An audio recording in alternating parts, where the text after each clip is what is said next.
Good morning, everybody. And welcome back to our first show.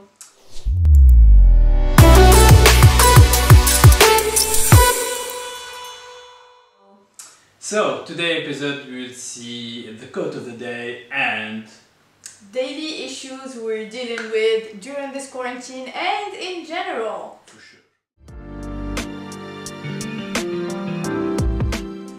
Yeah, and we start with that section. So today's subject is meetings. Meetings. Okay. Yeah, how to conduct or animate or do great meetings. What are the tips? The tips and tricks to have a good meeting, especially if you are presenting something during that meeting. Okay, so as always, I will talk from my perspective. Perhaps I will involve in the future, but for now, the first thing about the meetings is I try to restrict the time and the people who are in the meetings. Mm-hmm. Why is that? Because the less time, the restriction of the time make you more efficient. Otherwise, you would talk as in podcast and you can talk as in the thoughts and the spirit and whatever it is. So this is the first thing. What I'm usually doing if I animate the meetings, generally I speak at least with at least 60-70% of the people before the meeting itself. Okay. Why is that? Because you cannot, it is like you can take it from you are the seller and they are the consumer. Mm-hmm. So you will not, even if you assume that it will be perfect, you need to conduct some sample to see if some research that your product or your presentation or your idea is good enough. Mm-hmm. So to do so, generally I take at least at the beginning 2 or 3, which I involve them with me, so I can take their perspective of things. And the same thing, they feel that are included. So the moment I present, they think that what I'm presenting come also from them, which is true. But at the same time, I can understand what their issue, what their problem, or what is their challenge in that side of things. So the moment I present, at least I'm familiar enough, I have enough argument, and it comes from a group perspective better than me as a consultant. I know better. So generally I do that. That's a great tip. One other tip is to actually prepare your presentation. Sometimes you have too many meetings because meetings are, we always have them on a daily basis or on a weekly basis. So it's important to take a moment to prepare your presentation before going to that meeting, because it will give you that calmness and confidence before starting that presentation. It's important to know what you are exactly going to present and go through it before going into the meeting, to be able to actually get your ideas to the people that are present. But yeah. And how do you prepare yourself? There is different perspective. Preparing yourself, do you prepare your scripts or do you prepare... I wouldn't prepare word by word, obviously, but I would prepare actually the support that will be presented and go through that. If it's a PowerPoint or a video or something, then go through it, know exactly what's going to be presented and prepare the bullet points, and then you can go from that, or you can you have to start from basic bullet points. You know exactly what you're gonna the subjects that you're gonna talk about, and then maybe go deep into it once you are in the meeting. I'm with you with that.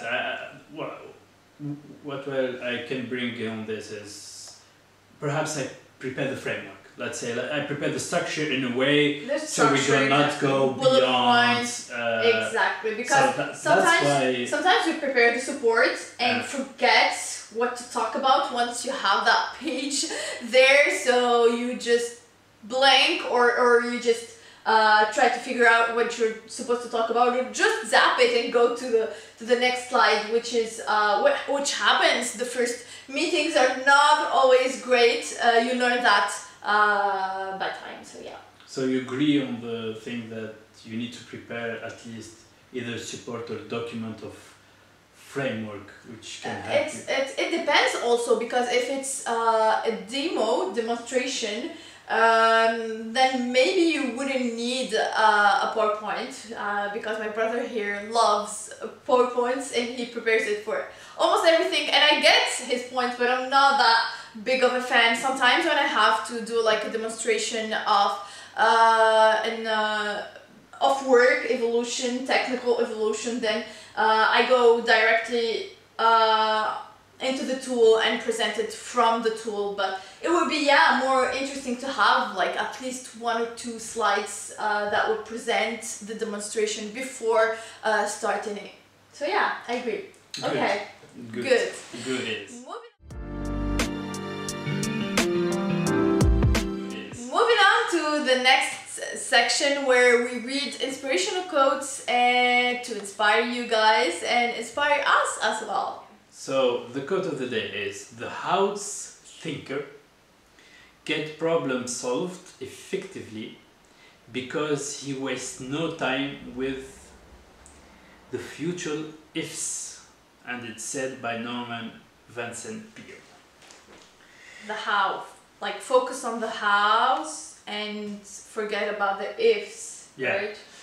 For me, I did realize, and to be honest, I did realize it recently, sometimes we waste our time to make a decision, and we think our time, it's very precious, we think every action we need to do need to be perfect. So we waste a lot of time, even from business perspective, to make the best decision.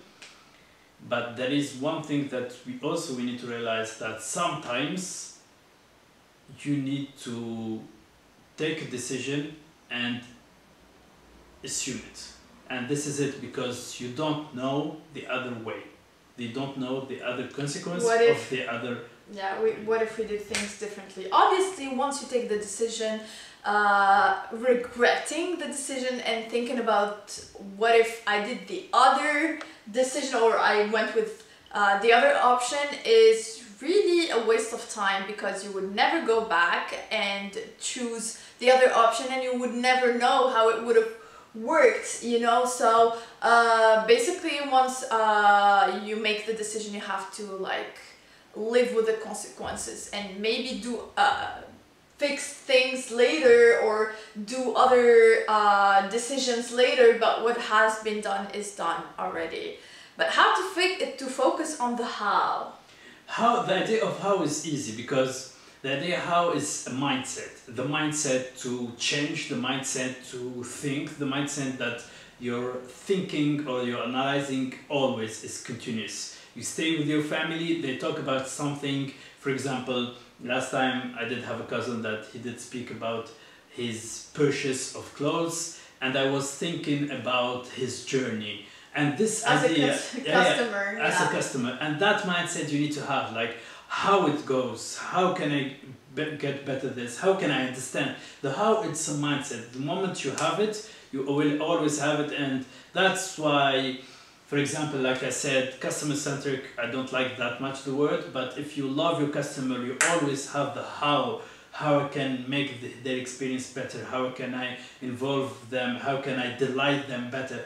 And the how, it's always coming, and with that you will innovate, because you will see the real thing and you will try to bring the value. Exactly. How I see it also is to think about the hows. Like, you know, say if I do this, then I will have this. Think about how should I do it. Like, go try to act on it, because ifs are like thinking without actually acting. So the important thing is to actually act on it, not just think. So yeah, it's important to take your time, think about things, and then act on them.